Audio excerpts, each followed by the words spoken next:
അനാവശ്യ വിവാദങ്ങളോ എന്നാണ് ചോദ്യം. തീർച്ചയായിട്ടും അനാവശ്യ വിവാദമാണ്. ഒട്ടും പാകതയില്ലാത്ത രാഷ്ട്രീയ നേതാക്കളുടെ ഭാഗത്തു നിന്ന് ഒരിക്കലും വരാൻ പോലും പാടില്ലാത്ത പ്രതികരണമാണ് ഇന്നുണ്ടായത് എന്നുള്ളതാണ് എൻ്റെ ടേക്ക് ഈ വിഷയത്തിൽ. നോക്കൂ, ഇതാദ്യമായിട്ടാണോ ഇന്ത്യ രാജ്യത്ത് കേരളത്തിൽ തെരഞ്ഞെടുപ്പ് കമ്മീഷൻ തെരഞ്ഞെടുപ്പുമായി ബന്ധപ്പെട്ട് പരിശോധനകൾ നടത്തുന്നത്? ഞാൻ 2-3 കാര്യങ്ങൾ പ്രേക്ഷകരോട് പറയാം. ഒന്ന്, കഴിഞ്ഞ നിയമസഭാ തെരഞ്ഞെടുപ്പിൻ്റെ സമയത്തും അതേപോലെ ലോക്സഭാ തെരഞ്ഞെടുപ്പ് നടക്കുന്ന സമയത്തും നമ്മൾ പോലും ചർച്ച ചെയ്തൊരു വിഷയമാണ്. രാഹുൽ ഗാന്ധിയുടെ ഹെലികോപ്റ്റർ ഇലക്ഷൻ കമ്മീഷൻ പരിശോധിച്ചു. അതുപോലെ ചർച്ചയായി വരുന്ന ഘട്ടത്തിൽ BJP നേതാക്കൾ തിരിച്ച് വീണ്ടും ചില വീഡിയോ വിട്ടു. അവിടെ അമിത്ഷായുടെ, യോഗി ആദിത്യനാഥിൻ്റെ, എല്ലാ മുതിർന്ന നേതാക്കളുടെയും ഹെലികോപ്റ്ററുകളും വാഹനങ്ങളും ചെക്ക് ചെയ്യുന്നതിൻ്റെ ദൃശ്യങ്ങൾ പുറത്തുവിട്ടു. അതിൽ നിന്ന് എന്തെങ്കിലും കണ്ടെടുക്കുന്നില്ലയോ എന്നുള്ളത് രണ്ടാമത്തെ. ഇതിവിടെ നടക്കുന്നൊരു രീതിയാണെന്നേ.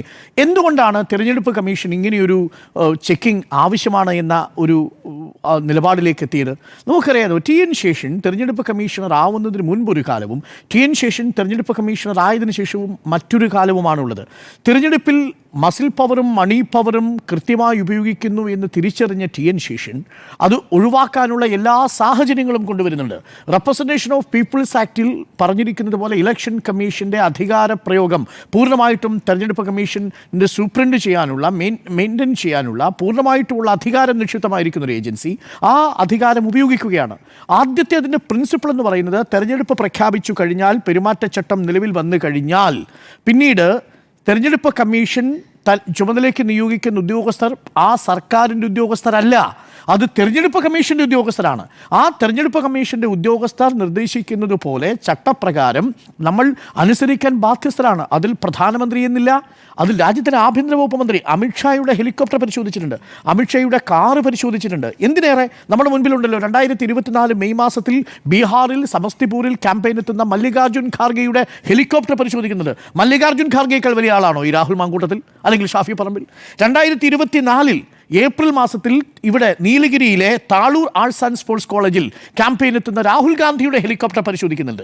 2024 നവംബർ മാസത്തിൽ മഹാരാഷ്ട്രയിലെ അമരാവതിയിൽ നിയമസഭാ തെരഞ്ഞെടുപ്പുമായി ബന്ധപ്പെട്ട് ക്യാമ്പയിൻ എത്തുന്ന രാഹുൽ ഗാന്ധിയുടെ ഹെലികോപ്റ്റർ പരിശോധിക്കുന്നുണ്ട്. അത് ആ സമയത്ത് ഹെലികോപ്റ്റർ പരിശോധിക്കുമ്പോൾ ഉദ്യോഗസ്ഥർ ഹെലികോപ്റ്ററിൽ നിന്ന് രാഹുൽ ഗാന്ധി ഇറങ്ങുന്നു, ഉദ്യോഗസ്ഥർ ഹെലികോപ്റ്ററിലേക്ക് പോയി പരിശോധന നടത്തുന്നു. രാഹുൽ ഗാന്ധി അവരോട് ഇത് തുറന്ന് പരിശോധിച്ചിട്ട് പോയാൽ മതി, ഈ ബാഗ് നിങ്ങൾ തുറക്കൂ, ഈ പറയുന്ന നാടകങ്ങളും ഷോകളും ഒന്നും അവിടെ നടത്തിയില്ല. രാഹുൽ ഗാന്ധി പുഞ്ചിരിച്ച് ആ ഹെലികോപ്റ്ററിൽ നിന്നിറങ്ങി നേരെ അവിടെ തന്നെ സ്വീകരിക്കാൻ വന്നിരിക്കുന്ന നേതാക്കന്മാരെ പോയി കണ്ട് കൈ കൊടുത്ത് ശാന്തമായി പോവുകയാണ് ഉണ്ടായത്. പിന്നീട് ഇതൊരു തിരഞ്ഞെടുപ്പ് വിവാദമായി മാറി. കാരണം പക്ഷപാതപരമായിട്ട് മറ്റ് ഹെലികോപ്റ്ററുകൾ പരിശോധിക്കുന്നില്ല. ആ സമയത്താണ് BJP മറ്റു ചില ദൃശ്യങ്ങൾ കൂടി പങ്കുവച്ചത്. അവിടെയാണ് അമിത്ഷായുടെ അടക്കമുള്ള ഈ ദൃശ്യങ്ങൾ പരിശോധിക്കുന്ന, അവരുടെ വാഹനങ്ങൾ പരിശോധിക്കുന്ന ദൃശ്യങ്ങൾ പുറത്തുവിടുന്ന സാഹചര്യം ഉണ്ടായത്. അപ്പോൾ ഇത് തിരഞ്ഞെടുപ്പിൽ പണം മാത്രമല്ല ഒഴുക്കുന്നത്, ലഹരി ഒഴുക്കുന്നുണ്ട്, ആയുധങ്ങൾ കൊണ്ടുവരുന്നുണ്ട്. അപ്പം ഇതിനെയൊക്കെ തടയുക എന്നുള്ളത്, മോഡൽ കോഡ് ഓഫ് കണ്ടക്റ്റിനും അപ്പുറത്തേക്കുള്ള പോസ്റ്ററുകൾ, ക്യാമ്പയിൻ മെറ്റീരിയലുകൾ കൊണ്ടുവരുന്നത്, ഇതെല്ലാം തിരഞ്ഞെടുപ്പിൻ്റെ ഇലക്ഷൻ കമ്മീഷൻ്റെ പൂർണ്ണമായിട്ടുള്ള നിരീക്ഷണത്തിലാണ് എന്നുള്ളതാണ്. അതുകൊണ്ടാണ് തിരഞ്ഞെടുപ്പ് കമ്മീഷണർ ഒബ്സർവർമാരെ നിയോഗിക്കുന്നത്, അതോടൊപ്പം തന്നെ ചെക്ക് പോസ്റ്റുകൾ നിയോഗിക്കുന്നത്. എങ്ങനെയാണ് ചെക്ക് പോസ്റ്റുകളിൽ തിരഞ്ഞെടുപ്പ് കമ്മീഷൻ ഈ ചെക്കിംഗ് നടത്തുന്നത്? പ്രധാനമായിട്ടും ഫ്ലൈയിങ് സ്ക്വാഡ്സിനെയും സ്റ്റാറ്റിക് സർവൈലൻസ് ടീംസിനെയുമാണ് ഇതിലൂടെ ഉപയോഗിക്കുന്നത്. ഇവിടെ നമ്മൾ നിലമ്പൂരിൽ കണ്ടത് അവിടെ സ്റ്റാറ്റിക് സർവൈലൻസ് ടീം ആണ്. എന്താണ് static surveillance team? Flying squad എന്ന് പറയുന്നത്, നമ്മൾ കടന്നു പോകുന്ന വഴികളിലെല്ലാം വാഹനങ്ങളിൽ ഈ ഉദ്യോഗസ്ഥരുണ്ടാവും. അവിടെ ഒരു പോലീസ് ഉദ്യോഗസ്ഥനുണ്ടാവും, CRPFൻ്റെയോ BSFൻ്റെയോ അല്ലെങ്കിൽ പാരാമിലിറ്ററി ഫോഴ്സിൻ്റെ ഒരു ഉദ്യോഗസ്ഥനുണ്ടാവും. സർക്കാരിൽ നിന്ന് ഡെപ്യൂട്ടേഷനിലേക്ക് തെരഞ്ഞെടുപ്പ് കമ്മീഷൻ എടുക്കുന്ന തെരഞ്ഞെടുപ്പിൻ്റെ ചുമതലയുള്ളൊരു ഉദ്യോഗസ്ഥനുണ്ടാവും, ഒരുപക്ഷെ ഒരു ഒബ്സർവർ ഉണ്ടാവും. ഇങ്ങനെയാണ് ഫ്ലൈയിങ് സ്ക്വാഡ് പ്രവർത്തിക്കുന്നത്. അതേപോലെ തന്നെയാണ് സ്റ്റാറ്റിക് സർവൈലൻസ് ടീം, SST എന്ന ടീം പ്രവർത്തിക്കുന്നത്. ഇവിടെ പ്രവർത്തിക്കുന്നത് എങ്ങനെയാണെന്നറിയാമോ? 4 CCTV ക്യാമറ അവിടെ തന്നെ വെച്ചിട്ടുണ്ടെന്നാണ് ഞാൻ മനസ്സിലാക്കുന്നത്. അതായത് ഏതെങ്കിലും വാഹനം ഈ SST ടീം പരിശോധിക്കാതെ പോയാൽ അവിടെ ഇരിക്കുന്ന ഉദ്യോഗസ്ഥർക്കാണ് അതിൻ്റെ കുഴപ്പമുണ്ടാവുക. ആ ഉദ്യോഗസ്ഥർ അതിന് റിപ്പോർട്ട് നൽകേണ്ടി വരും. ആർക്ക്? വരണാധികാരി കൂടിയായ കളക്ടർക്ക് നൽകേണ്ടി വരും, കളക്ടർ ഇലക്ഷൻ കമ്മീഷൻ നൽകേണ്ടി വരും. അപ്പോൾ ആ CCTVയിലൂടെ സമഗ്രമായിട്ടുള്ള സർവൈലൻസ് ഉറപ്പാക്കിക്കൊണ്ടുള്ള പരിശോധനയാണ് നടക്കുന്നത്. ആ പരിശോധന നടത്തുമ്പോൾ ഇന്ത്യയിലെ എല്ലാ പൗരന്മാരും ആ വഴി കടന്നു പോകുമ്പോൾ, ആ മണ്ഡലത്തിലൂടെ കടന്നു പോകുന്ന എല്ലാ പൗരന്മാരും തീർച്ചയായിട്ടും ആ പരിശോധനയ്ക്ക് വിധേയമാകേണ്ടതാണ്. 50,000 രൂപയിൽ കൂടുതൽ നിങ്ങൾ ക്യാഷുമായിട്ട് പോകുന്നുണ്ടെങ്കിൽ രേഖകൾ കാണിക്കണം. അതല്ലെങ്കിൽ ആ പണം പിടിച്ചു വയ്ക്കാൻ കഴിയും. ഇപ്പോൾ ഉദാഹരണത്തിന് 51,000 രൂപയാണുള്ളത്. വേണ്ടി വന്നാൽ പിടിച്ചു വയ്ക്കാം. 2 ലക്ഷം രൂപയുമായി ക്യാഷുമായിട്ട് ഒരാൾ ആ മണ്ഡലത്തിലൂടെ കടന്നുപോയാൽ നിങ്ങളുടെ കയ്യിൽ ഡോക്യുമെൻ്റ് ഇല്ലെങ്കിൽ അത് പിടിച്ചു വയ്ക്കാൻ കഴിയും എന്നുള്ളതാണ് ഈ SST ടീമിൻ്റെ പ്രത്യേകത. അപ്പോൾ ഇതടക്കം പരിശോധിക്കുന്നത് ഈ SST ആണെന്നിരിക്കെ ഈ വിവരങ്ങളൊക്കെ വളരെ കൃത്യമായിട്ട് അറിയാവുന്നയാളാണ് ഷാഫി പറമ്പിൽ. രാഹുൽ മാങ്കൂട്ടത്തിൽ പോലെ ആദ്യമായിട്ട് തെരഞ്ഞെടുപ്പിൽ ജയിച്ചു വരുന്നയാളല്ലല്ലോ. MLA ആയി പലകുറി ജയിച്ചു വന്നയാളാണ്. MP ആയി വടകരയിൽ നിന്ന് ജയിച്ചു വന്നയാളാണ്. അപ്പോൾ ഇലക്ഷൻ കമ്മീഷൻ്റെ ഉദ്യോഗസ്ഥരാണ് തൻ്റെ മുന്നിൽ നിൽക്കുന്നത്. ഇത് പിണറായി വിജയൻ്റെ ഉദ്യോഗസ്ഥനല്ല, ഇത് നരേന്ദ്രമോദിയുടെ ഉദ്യോഗസ്ഥനല്ല എന്നത് വളരെ വ്യക്തമായിട്ടറിയാവുന്ന 2 ജനപ്രതിനിധികളാണ് ഷാഫി പറമ്പിലും രാഹുൽ മാങ്കൂട്ടത്തിലും.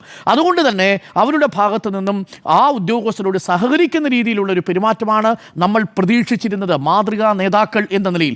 പക്ഷേ തികച്ചും അനാവശ്യമായി പക്വതയൊട്ടുമില്ലാതെ ഒരുപക്ഷെ തിരഞ്ഞെടുപ്പിൻ്റെ ചട്ടങ്ങളെ ലംഘിക്കുന്നുവെന്ന് പ്രത്യക്ഷത്തിൽ തോന്നുന്ന വണ്ണമാണ് ആ പ്രതികരണം നമ്മൾ കണ്ടത്. എന്താണ് യഥാർത്ഥത്തിൽ സംഭവിച്ചത്? ഞാൻ ആ വീഡിയോ പലതവണ എടുത്ത് പരിശോധിച്ചു. പല ആംഗിളിൽ നിന്നുള്ള വീഡിയോ ഉണ്ട് നമുക്ക്.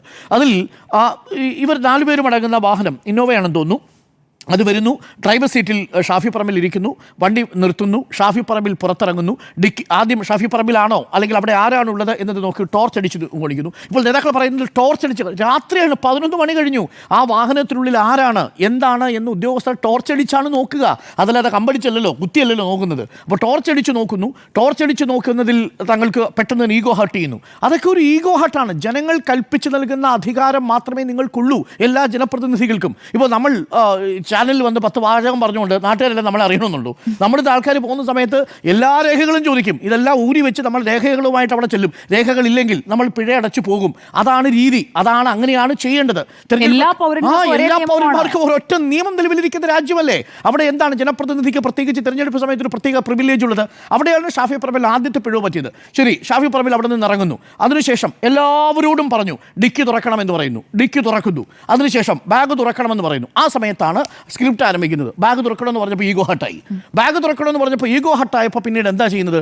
അതൊരു നാടകമായി മാറുന്നു. അപ്പോൾ ബാഗ് എല്ലാം എടുത്ത് പുറത്തു വയ്ക്കുന്നു ഷാഫി പറമ്പിൽ. അപ്പോൾ ആദ്യം വന്ന നരേഷൻ എന്ന് പറയുന്നത് ബാഗ് എടുത്ത് പുറത്തു വയ്ക്കാൻ ഉദ്യോഗസ്ഥർ ആവശ്യപ്പെട്ടു എന്നാണ്. പക്ഷേ ഇപ്പോൾ ആ രേഖയിൽ നിന്ന് ഷാഫി പറമ്പിൽ തന്നെ പറയുന്നത് ബാഗ് തുറക്കണമെന്ന് പറഞ്ഞപ്പോൾ ഞാൻ എടുത്തു വെച്ചില്ലേ എന്നാണ്. അപ്പോൾ ഷാഫി പറമ്പിൽ തന്നെ ബാഗ് എടുത്ത് പുറത്തു വയ്ക്കുന്നു. പുറത്തെടുത്ത് വയ്ക്കുന്ന സമയത്ത് ഉദ്യോഗസ്ഥർ പറയുന്നത് വേണ്ട, മതി, നിങ്ങൾ പൊയ്ക്കോളൂ. അങ്ങനെയാണ് പരിശോധന നടത്തിക്കൊണ്ടിരിക്കുന്നത്. ഡിക്കി തുറന്ന് പരിശോധന. നമ്മുടെയൊക്കെ എത്രയോ തവണ വാഹനം ചെക്ക് ചെയ്തിട്ടുണ്ട്. ഞങ്ങൾ കുടുംബസമേതം പോകുമ്പോൾ പോലും, സാധാരണ സ്ത്രീകളുമായിട്ട് പോകുമ്പോൾ, കുട്ടികളുമായിട്ട് പോകുന്ന സമയത്തൊക്കെ ഇവരാദ്യം സാധാരണ പോലീസ് ചെക്കിങ്ങിലൊക്കെ ആണെങ്കിൽ കാര്യമായ പരിശോധന അവർ നടത്താറില്ല. പക്ഷേ തിരഞ്ഞെടുപ്പിൻ്റെ സമയത്ത് ആ സമയത്ത് പോലും ഡിക്കി തുറന്ന് ബാഗ് ഉണ്ടെങ്കിൽ ചില സമയങ്ങളിൽ ബാഗ് തുറന്ന് പരിശോധിക്കും. അതല്ലെങ്കിൽ ബാഗിലൊന്ന് തൊട്ട് നോക്കി പോകും. പക്ഷെ ഒരിക്കലും അവർ നേരിട്ട് തുറക്കാറില്ല. കാരണം നമ്മളെ കൊണ്ട് വിളിച്ചാണ് ഇവർ തുറപ്പിക്കുന്നത്. ഉദ്യോഗസ്ഥർക്ക് നേരിട്ട് നമ്മളുടെ ബാഗ് തുറക്കാൻ കഴിയില്ല. അവർ തുറക്കില്ല. നമ്മളോട് തുറക്കാൻ പറയണം. കാര്യം ഏതെങ്കിലും തരത്തിൽ ഇവരുടെ ബാഗിനുള്ളിൽ എന്തെങ്കിലും ഒരു സബ്സ്റ്റൻസ് കണ്ടെത്തിയാൽ വീഡിയോ ചിത്രീകരിക്കുന്നുണ്ട്. ഇലക്ഷൻ കമ്മീഷൻ തന്നെ ചിത്രീകരിക്കുന്ന വീഡിയോ ഉണ്ട്. ആ വീഡിയോ പ്രകാരം ഉദ്യോഗസ്ഥർ തുറന്നാൽ ഉദ്യോഗസ്ഥരാണ് അതിലിട്ടത് എന്ന് പറയാൻ കഴിയും. അതുകൊണ്ട് തന്നെ ഇവരെ കൊണ്ട് സ്വന്തമായിട്ട് തുറപ്പിക്കുകയാണ് ചെയ്യുക. അതാണ് രീതി. അത് MP ആണെങ്കിലും MLA ആണെങ്കിലും സാധാരണ പൗരനാണെങ്കിലും ആ നിയമത്തോട് കീഴ്പ്പെട്ട് തന്നെ അത് തുറന്നു വെക്കണം. എന്തിന് ഇവിടെ എന്താ സംഭവിച്ചത്? അപ്പോഴേക്ക് പിന്നെ നാടകമായി. മര്യാദയ്ക്ക് പരിശോധിക്കൂ എന്ന നിലയിലേക്ക് കാര്യങ്ങൾ എത്തും. അപ്പോൾ കാര്യങ്ങൾ പരിശോധിക്കണം, പരിശോധിച്ചേ പറ്റൂ എന്ന് നിർബന്ധം പിടിക്കുകയാണ്. എന്തെങ്കിലും കിട്ടിയോ ഇല്ലയോ എന്ന് പറഞ്ഞിട്ട് പോകണം. അങ്ങനെ ഒരു അവസ്ഥയില്ല. ഇത് സ്റ്റാറ്റിക് സ്ക്വാഡിന്റെ പ്രവർത്തനം ഇവർക്ക് അറിയാവുന്നതല്ലേ. അങ്ങനെ രേഖാമൂലം എഴുതി കൊടുക്കുന്ന ഒരു രീതിയില്ല. അതേതെങ്കിലും നിങ്ങളുടെ മുറിയിലോ മറ്റേതെങ്കിലും തരത്തിൽ പരിശോധന നടത്തുന്ന സമയത്താണ്. പൊതുനിരത്തിൽ പരിശോധന നടത്തുമ്പോൾ നിങ്ങളുടെ കയ്യിൽ നിന്നൊന്നും കിട്ടിയില്ല എന്ന് വരുന്ന വണ്ടിക്കാർക്ക് മുഴുവൻ റെസീറ്റ് എഴുതി സർട്ടിഫിക്കറ്റ് എഴുതി കൊടുക്കുന്ന ഒരു കാര്യമില്ല എന്നുള്ളത് വ്യക്തമായിട്ട് അറിയാവുന്ന ആളല്ലേ ഷാഫി പറമ്പിൽ. അതും തെരഞ്ഞെടുപ്പ് ഉദ്യോഗസ്ഥൻ തന്നെ ടാഗ് ഐഡന്റിറ്റി കാർഡുമായി മുന്നിൽ നിന്ന് പരിശോധന നടത്തുമ്പോൾ അവിടെ മനഃപൂർവ്വം ഒരു ഷോ അവിടെ ക്രിയേറ്റ് ചെയ്യപ്പെടുകയാണ്. അതിനുശേഷം എന്ത് സംഭവിക്കുന്നു? ഈ രാഹുൽ മാങ്കൂട്ടത്തിൽ അനാവശ്യമായി കയറി തട്ടിക്കയറുകയാണ്.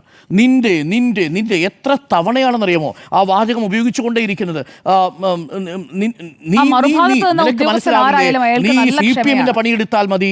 ആ ഉദ്യോഗസ്ഥൻ ഇതെല്ലാം വളരെ സീനിയറായ ഒരു ഉദ്യോഗസ്ഥൻ ഇതെല്ലാം കേട്ടുകൊണ്ട് നിൽക്കുകയാണ്. തെരഞ്ഞെടുപ്പ് ഉദ്യോഗസ്ഥനാണ്, തെരഞ്ഞെടുപ്പ് കമ്മീഷൻ ചുമതലപ്പെടുത്തിയൊരു ഉദ്യോഗസ്ഥനാണ്, ആ കളക്ടർ ചുമതലപ്പെടുത്തിയൊരു ഉദ്യോഗസ്ഥനാണ്. അതിനുശേഷം പറയുന്ന വാചകമാണ് സർവീസ് പാരിതോഷികം എന്ന് പറഞ്ഞാൽ എന്താ? പറഞ്ഞിരിക്കുന്ന ഒറ്റ കാര്യം, നിന്നെ ഞാൻ ട്രാൻസ്ഫർ ചെയ്ത് കളയൂടാ എന്ന് പറയുന്ന പഴയ കാലത്തെ സിനിമയിലെ ഗുണ്ടാ നേതാക്കന്മാരുടെ ലാംഗ്വേജ് ഉണ്ടല്ലോ. നിന്നെ കാണിച്ചു തരാം, നിന്നെ സസ്പെൻഡ് ചെയ്ത് കളയും, നിന്നെ കാസർകോട്ടേക്ക് അടിച്ചു കളയും കേട്ടോ എന്ന് പഴയ കാലത്തെ ബാലങ്കൻ നായരുടെ സിനിമയിൽ പറയുന്ന ഡയലോഗാണ് ഇവിടെ മറ്റൊരു സർവീസ് പാരിതോഷികം എന്ന് പറഞ്ഞു. എന്താണ് രാഹുൽ മാങ്കൂട്ടത്തിലെ ഒരു യുവ MLA-യിൽ നമ്മൾ പ്രതീക്ഷിക്കുന്നതാണോ ഇത്? അങ്ങനെ പ്രതീക്ഷിക്കുന്നതല്ല. അതിനുശേഷം അത് തരാം എന്നാണ് പറയുന്നത്, സർവീസ് പാരിതോഷികം തരാം. ഇന്നിട്ട് പകൽ പറയുന്നത് എന്താണെന്ന് അറിയാമോ? അത് ജനങ്ങൾ തരുമെന്നാണ് പറഞ്ഞത്. ജനങ്ങൾക്ക് ഒരു ഉദ്യോഗസ്ഥന് സർവീസ് പാരിതോഷികം നിശ്ചയിക്കാൻ നമ്മുടെ നാട്ടിൽ വകുപ്പുണ്ടോ? ജനങ്ങൾക്ക് എന്താ തീരുമാനിക്കാൻ കഴിയുക? അത് പാർട്ടിക്കല്ലേ നിങ്ങൾ വോട്ട് കൊടുക്കുന്നത്, അല്ലെങ്കിൽ സ്ഥാനാർത്ഥിക്കല്ലേ നിങ്ങൾ വോട്ട് കൊടുക്കുന്നത്? സ്ഥാനാർത്ഥിയല്ലേ ജയിച്ചു വരുന്നത്?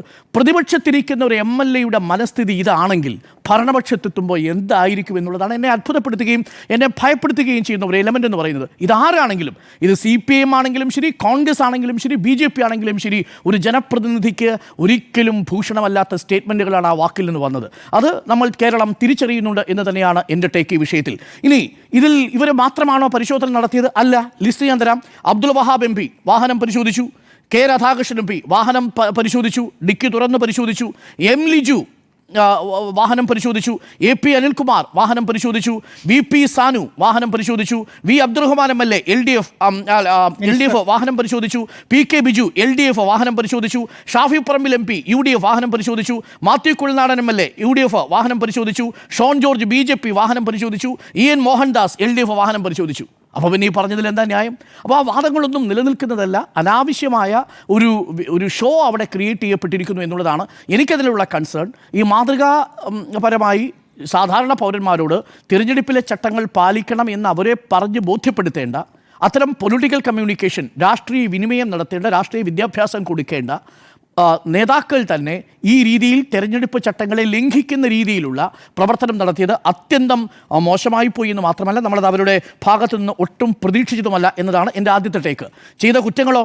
കേസ് കൊടുത്താൽ IPC 186 obstructing public servant from performing official duties, ഔദ്യോഗിക കൃത്യനിർവഹണം ചെയ്യുന്നതിൽ നിന്നുള്ള തടസ്സപ്പെടുത്തൽ വേണമെങ്കിൽ വ്യാഖ്യാനിക്കാം. IPC 353 assault or criminal force used to deter public servants from duty, ഭീഷണിപ്പെടുത്തുകയാണ്. എന്താണ്? സർവീസ് പാരിതോഷികം തരാം. ഇപ്പോൾ BNS ആയി. ദെൻ പഴയ നിയമം അനുസരിച്ച് intentional insult intended to provoke breach of peace എന്നുള്ളത്, criminal intimidation by threatening harm or coercion എന്നുള്ളത് തീർന്നില്ല. Then statements causing fear or alarm to public servants deterring duty എന്നുള്ളത്. അതാണ് പറഞ്ഞത്. നിനക്ക് പാരിതോഷികം തരാം എന്ന് പറയുന്നത് പാരിതോഷികം കൊടുക്കാം. അതാണ് പ്രധാനപ്പെട്ട കാര്യം. ഇനി ആ കാര്യം കൃത്യമായി ചെയ്ത ഉദ്യോഗസ്ഥന് യഥാർത്ഥത്തിൽ ഇലക്ഷൻ കമ്മീഷനിലോ പാരിതോഷികമാണ് കൊടുക്കേണ്ടത് എന്നാണ് ഞാൻ മനസ്സിലാക്കുന്നത്. എന്തായാലും അത് വളരെ നിർഭാഗ്യകരമായ കാര്യമായി പോയി. അത് ഈ തെരഞ്ഞെടുപ്പിലെ ഒരു വലിയ കളങ്കമായി മാറുകയാണ്. അതുകൊണ്ടാണ് VD സതീശന് പോലും അക്കാര്യത്തിൽ നിന്ന് പ്രതിരോധിക്കാൻ കഴിയാതെ പോയത് എന്നുള്ളതാണ്. ഈ പോക്കാണ് പോകുന്നതെങ്കിൽ എന്താണെന്ന് കണ്ടറിയണം എന്ന് മാത്രമേ എനിക്ക് പറയാനുള്ളൂ.